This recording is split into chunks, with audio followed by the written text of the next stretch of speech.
ലാ യുഅ്മിനു അബ്ദുൻ ഹത്താ യുഹിബ്ബ ലിജാരിഹി മാ യുഹിബ്ബു ലിനഫ്സിഹി. സ്വന്തം ശരീരത്തിന് എന്തൊക്കെയാണോ ഇഷ്ടപ്പെടുന്നത് അത് സ്വന്തം അയൽവാസിക്ക് ഇഷ്ടപ്പെടുന്നത് വരെ ഒരാളും മുസ്ലിമാവുകയില്ലെന്ന് അഷ്റഫുൽ ഖൽഖ് റസൂലുള്ളാഹ് സ്വല്ലല്ലാഹു അലൈഹി വസല്ലം.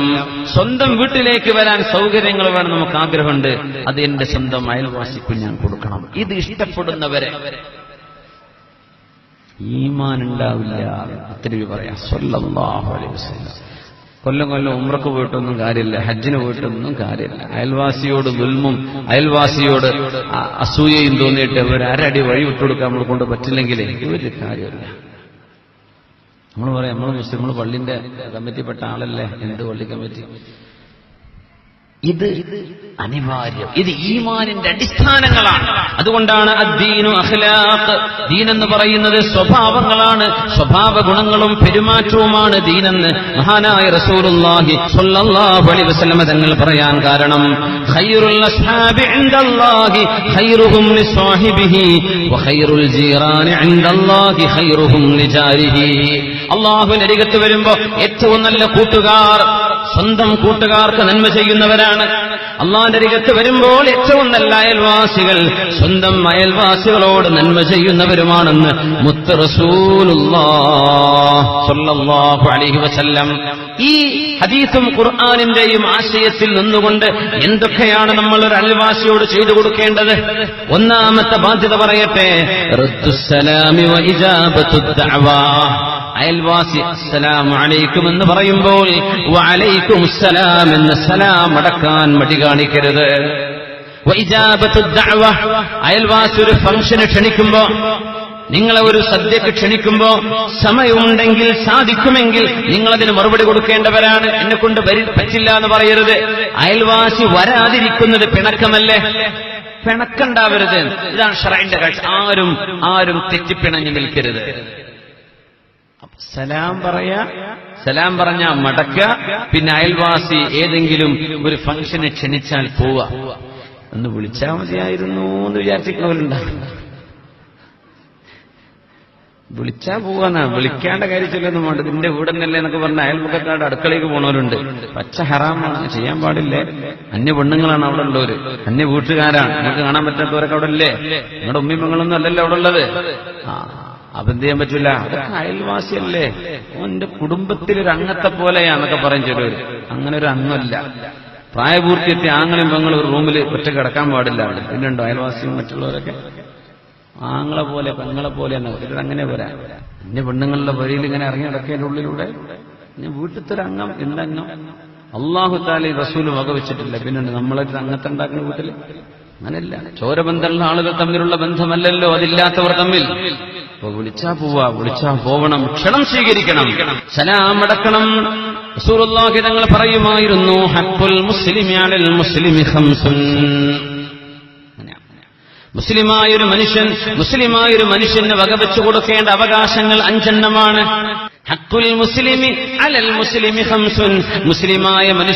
മുസ്ലിമായൊരു മനുഷ്യന് ചെയ്തു കൊടുക്കേണ്ട കടപ്പാടുകൾ 5 യുസല്ലിമു അലൈഹി ഇദാ ലഖിയഹു.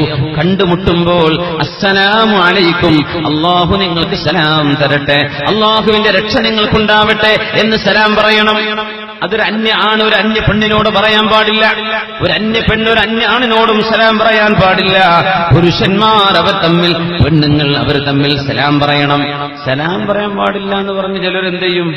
എല്ലാ നാട്ടുവർത്താനം പറയും. സലാം പറയാൻ പാടില്ല എന്നല്ല പണ്ട് മൂലര് പറഞ്ഞത്. ഭക്ഷണം കഴിക്കുമ്പോ സലാം പറയാൻ പാടില്ല എന്ന് പറഞ്ഞിട്ട് എന്ത് ചെയ്യും? എല്ലാ രാഷ്ട്രീയ കഥയും, ആരാ ജയിക്കോ, മറ്റയാളെ ജയിക്കോ, അബ്ദുള്ള കുട്ടി ജയിക്കോ, രാജേഷ് ജയിക്കോ, മറ്റയാള് ജയിക്കോ, കുഞ്ഞാപ്പ ജയിക്കോ, ഇതൊക്കെ ചർച്ച. ലോകത്തെ എല്ലാ മണ്ഡലങ്ങളും തീന്മേശിയ ചർച്ചയാണ്. അതിനിടക്ക് അസ്സലാമു അലൈക്കും, ഭക്ഷണം കഴിക്കുമ്പോ സലാം പറയാൻ ആരായി പറയണത്? എല്ലാ കഥയും പറഞ്ഞിരിക്കണ മനുഷ്യന്മാര്. അതല്ല ഇതിനർത്ഥം. മിണ്ടാതിരിക്കണ മനുഷ്യന്മാര് ഭക്ഷണം കഴിക്കുമ്പോൾ വർത്തമാനം നല്ലത് പറയണമെന്നാണ്. നല്ലത് പറയാം, നല്ല കാര്യങ്ങൾ ചർച്ച ചെയ്യാം. അല്ലെങ്കിൽ മിണ്ടാതിരിക്കണം. മിണ്ടാതിരുന്ന് ഭക്ഷണം കഴിക്കാം, അവരോട് സലാം പറയണ്ട. അല്ലാതെ എല്ലാ കഥയും പറയണ്ട. പിന്നെ സലാം പറഞ്ഞെന്താ കുഴപ്പം? സലാം നല്ല വർത്തമാനല്ലേ. അപ്പൊ അങ്ങനെയൊക്കെ ദുർവ്യാഖ്യാനം. സലാം പറയാൻ പാടില്ല. എന്നാ പിന്നെ ബാക്കി കഥകളൊക്കെ ചോദിക്കാം. എപ്പോഴാ വന്നത്, എവിടുന്നാ വരുന്നത്, എങ്ങോട്ടാ പോകുന്നത്? അയൽവാസിയോട്, അന്യ പെണ്ണിനോട് ചോദിക്കാൻ സലാം പറയാൻ പറ്റൂല എന്ന് പറഞ്ഞു കേട്ടില്ല. ഇന്നലത്തെ മുട്ടത്തെ വേള അതല്ല ഇന്നലെ പറഞ്ഞത്, അതായിരിക്കും പറയാം. അന്യ പെണ്ണുങ്ങളും അന്യ ആണുങ്ങളും ഒരു നിലക്കുമുള്ള ബന്ധങ്ങളും ഇടപാടുകളും അതുപോലെയുള്ള പെരുമാറ്റങ്ങളും പാടില്ലാത്തതാണ്, നിയന്ത്രിക്കേണ്ടതാണ്. അല്ലാഹു ഇതൊക്കെ മനസ്സിലാക്കാൻ തൗഫീക്ക് തരട്ടെ. കുറച്ചു കാലം കഴിഞ്ഞതെന്ന് പറഞ്ഞാൽ ജനങ്ങൾക്ക് മനസ്സിലാവാത്ത കാലം വരും. ഈ മൂലര് എവിടുന്നോ ചന്ദ്രൻ ഇറങ്ങി വരിക, ഭൂമിയിലല്ലേ ജീവിക്കുന്നത്, ഒക്കെ സാധാരണയല്ലേ, എല്ലാവരും അങ്ങനെയല്ലേ പെരുമാറുന്നതെന്നൊക്കെ പറയാം. അതൊന്നും ദീനിൽ തെളിവല്ല. യുസല്ലിമു അലൈഹി ഇദാ ലഖിയഹു, കണ്ടുമുട്ടിയാൽ സലാം പറയണം. വയുശമ്മിതുഹു ഇദാ അതസ, ഒരു മുസ്ലിമായ മനുഷ്യൻ തുമ്മിയാൽ അൽഹംദുലില്ലാ എന്ന് പറഞ്ഞാൽ യർഹമുകല്ലാഹ് എന്ന് ആ തുമ്മിയ ആളിനോട് മറുപടി പറയൽ നിർബന്ധമാണ്. ഇങ്ങനെ തുമ്മിയാൽ ചെറിയൊരു വിഷമാണത്. അൽഹംദുലില്ലാഹ് റബ്ബേ നീ എന്നെ രക്ഷപ്പെടുത്തിയല്ലോ, അൽഹംദുലില്ലാഹ് എന്ന് പറഞ്ഞ് കേട്ടാൽ എന്ത് പറയണം? യർഹമുകല്ലാഹ്. ഇത് നിർബന്ധമാണ്. ഒരാൾ അൽഹംദുലില്ലാഹ് എന്ന് പറഞ്ഞില്ല എന്ന് വിചാരിക്കാൻ കുഴപ്പമില്ല. അൽഹംദുലില്ലാഹ് എന്ന് പറഞ്ഞത് കേട്ടോ, ഉടനെ പറയണം യർഹമുകല്ലാഹ്. ഇത് നിർബന്ധമാണ്. നോക്കണം, ചെറിയൊരു വിഷമം, ചെറിയൊരു കാര്യം നിർബന്ധമാണെന്ന് അഷ്റഫ്. 5 എണ്ണത്തിൽ രണ്ടാമത്തേതാണ് വയഊദുഹു ഇദാ മരിള, അവൻ രോഗിയായാൽ രോഗിയെ പോയി സന്ദർശിക്കണം. മുസ്ലിമായ മനുഷ്യനോടുള്ള ബാധ്യതയാണത്. വഇജാബത്തു ദഅവാ, കല്യാണത്തിനോ സൽക്കാരത്തിനൊക്കെ ക്ഷണിച്ചാൽ പോവാൻ പറ്റുമോ, നിങ്ങൾ ഉത്തരം കൊടുക്കണം. റസൂലുള്ളാഹി തങ്ങൾ പറഞ്ഞു ഇത്തിബാഉൽ ജനായിസ്, ജനാസയെ അനുഗമിക്കണം. മരിച്ചു കഴിഞ്ഞാൽ മയ്യിത്തിന്റെ ജനാസയുടെ കൂടെ മറവ് ചെയ്യുന്നവരെ, ഖബറിലേക്ക് ഇറക്കി വെക്കുന്നവരെ പോകൽ നിർബന്ധമാണെന്ന് ഹബീബായ തങ്ങൾ പറഞ്ഞ ഹദീസിന്റെ ഭാഗമാണ്. അയൽവാസിയോടും ഇങ്ങനെ തന്നെ. അയൽവാസിയോടാണെങ്കിൽ ഈ കടപ്പാടുകൾ വലിയ ബന്ധമായി. സലാം പറയാ, വിളിച്ചാൽ ഉത്തരം കൊടുക്കുക, അവർ രോഗിയായ സന്ദർശിക്കുക, അവിടുത്തെ മയ്യത്ത് പരിപാലനത്തിലൊക്കെ സംബന്ധിക്കുക. ഈ ബാധ്യതകളൊക്കെ അയൽവാസിയോട് എന്തായാലും കൊടുക്കേണ്ടത് തന്നെ നിർബന്ധമാണ്. രണ്ടാമത്തെ ബാധ്യത കഫുൽ അദാ അൻഹു, ഒരു അയൽവാസിക്ക് ബുദ്ധിമുട്ടാവുന്ന ഒന്നും ചെയ്യാൻ പാടുള്ളതല്ല. കഫുൽ അദാ അൻഹു, അയൽവാസി എന്ന് പറഞ്ഞാൽ മുസ്ലിമും അമുസ്ലിമും പെട്ടുകെട്ടോ. മുസ്ലിമായ അയൽവാസിന് മാത്രമല്ല, മുസ്ലിമാണെങ്കിൽ 2 കടപ്പാടായി, മുസ്ലിമുമാണ് ബന്ധുവാണ് 3 കടപ്പാടായി. മുസ്ലിമീങ്ങളായ ആളുകളോട് അയൽവാസികളായ ആളുകൾ മുസ്ലിമോ അമുസ്ലിമോ ആകട്ടെ, നിങ്ങളവർക്ക് ബുദ്ധിമുട്ടാവുന്ന ഒന്നും ചെയ്യാൻ പാടുള്ളതല്ല.